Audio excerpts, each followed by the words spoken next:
Ustaz, kita panjangkan sikit lagi Ustaz pasal rububiyah ni, sebab mungkin ada yang akan bertanya, tapi mereka tetap percaya Al-Khaliq Allah. Poin ini pun sebenarnya betul ke tidak?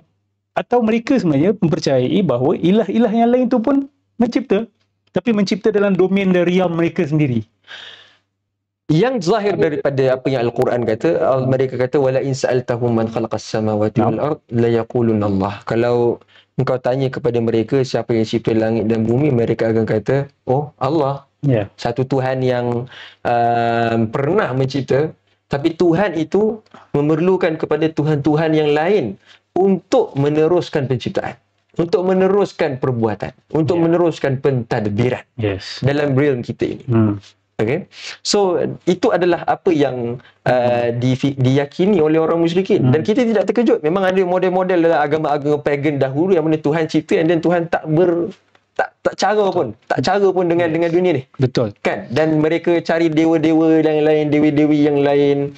Jadi poin yang penting yang kita nak kata di sini adalah dewa-dewa kecil ini dianggap mempunyai kuasanya tersendiri. Betul. Selain Allah Subhanahu Wa Taala. Untuk membantu Allah. Qadiratun ala ta'thir. Boleh memberi kesan. Sebab itu Ibn Abbas radhiyallahu anhuma diriwayatkan ada mentafsir kalimat la ilaha illallah sebagai tidak ada yang mampu memberi manfaat dan mudarat kecuali Allah Subhanahu Wa Taala. Maksudnya tidak ada yang boleh ta'thir.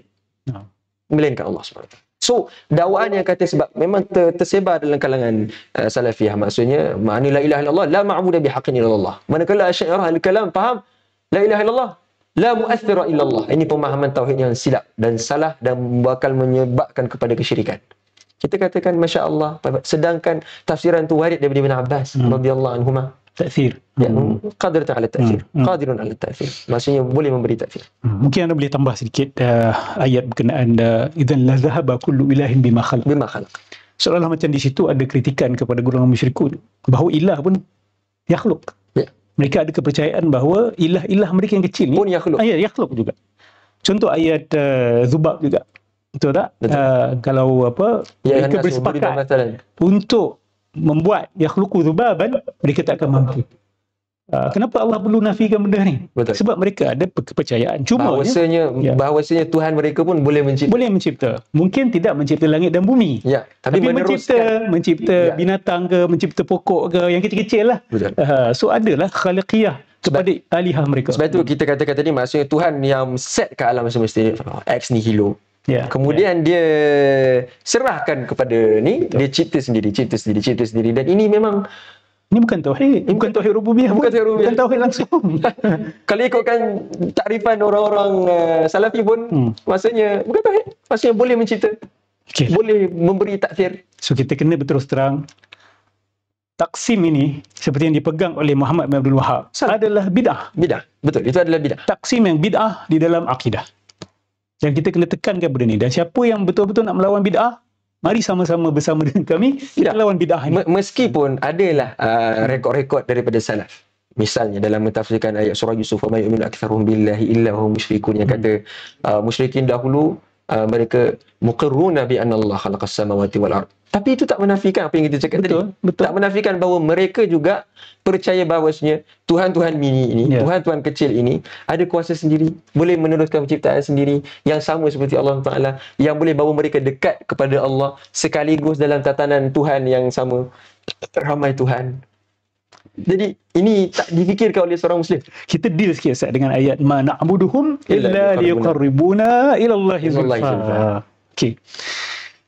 Boleh dikata bahawa ini slogan utama lah. Ini ayat utama yang digunakan untuk menjelaskan tauhid uluhiyah dan bagaimana golongan sufi pada hari ini melanggar tauhid uluhiyah dengan melakukan syirik takrib. Mereka kata inilah takrib yang orang buat dekat kubur, itu takrib.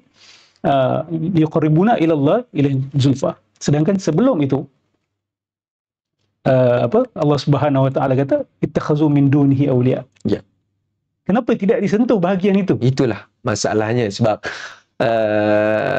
sepatutnya kita kena membaca sepenuhnya daripada awal. Wallazina takhadhu min dunihim awliya Kan? Tapi takkan Ustaz nak kata bahawa mereka tak baca Quran daripada awal sampai habis? Mereka baca Quran dari awal sampai habis, tetapi mereka nak fokus kepada apa yang mereka nak sahaja. Itulah sikap kami dahulu, Salafi. Itulah sikap saya dahulu. Kita nak kepada apa yang kita nak sahaja, dengan sangkaan ini yang menutup kesyirikan. Ini yang menutup pintu kesyirikan. Saddan li dzari'ati syirk. Menutup pintu-pintu kesyirikan. Akan tetapi kesilapan akademik, kesilapan intelektual kekal kesilapan. Satu benda yang kecuaian daripada melihat wajah keseluruhan, imej keseluruhan dalil, kekal satu kesilapan. Apapun alasannya. Jadi ayat tu, ma na'buduhum illa liqarribuna ilallahi zulfa. Tengok tafsiran para ulama. Ibn Atiyah dalam Al-Muharrar Al-Wajiz dia kata, sya'a bainal qaum, telah tersebar dalam kalangan kaum dahulu, musyrikun dahulu, al-malaikatu banatullah. Malaikat itu anak-anak perempuan Allah Subhanahu Wa Taala. Mereka inilah yang akan bawa kita untuk Allah Subhanahu Wa Taala. Jadi bukan dekat tu sahaja sebenarnya yang menyebabkan manat kesyirikan. Ada akidah rububiyah tu. Ada akidah yang melawan sebenarnya. Ada akidah anak Allah Subhanahu Wa Taala. Sebab mendekatkan diri kepada Allah Subhanahu Wa Taala ini adalah satu benda yang kita tak ada masalah. Rasulullah mendekatkan diri kita kepada Allah Subhanahu Wa Taala. Para aulia yang mendekatkan diri kita kepada Allah Subhanahu Wa Taala. Kan? Tapi mereka itu semua lain daripada hakikat kesyirikan orang musyrikin dahulu. Mereka menyerahkan ibadah mereka kepada berhala. Lagi satu iskal Ustaz, tarif ibadah. Ya. Mereka menyerahkan ibadah mereka kepada berhala. Kan? Beserta iktikad, beserta pengagungan hati. Semuanya kepada berhala. Tak ada satu bahagian pun untuk Allah Subhanahu Wa Taala. Tak ada satu bahagian pun untuk Allah Subhanahu Wa Taala. Kalau ada pun hanya sedikit. Pecisan diberikan kepada Allah. Allah pecisan. Sebab tu dalam kajian nama Allah dalam kalangan masyarakat Jahiliyah, nama Allah adalah nama yang pecisan.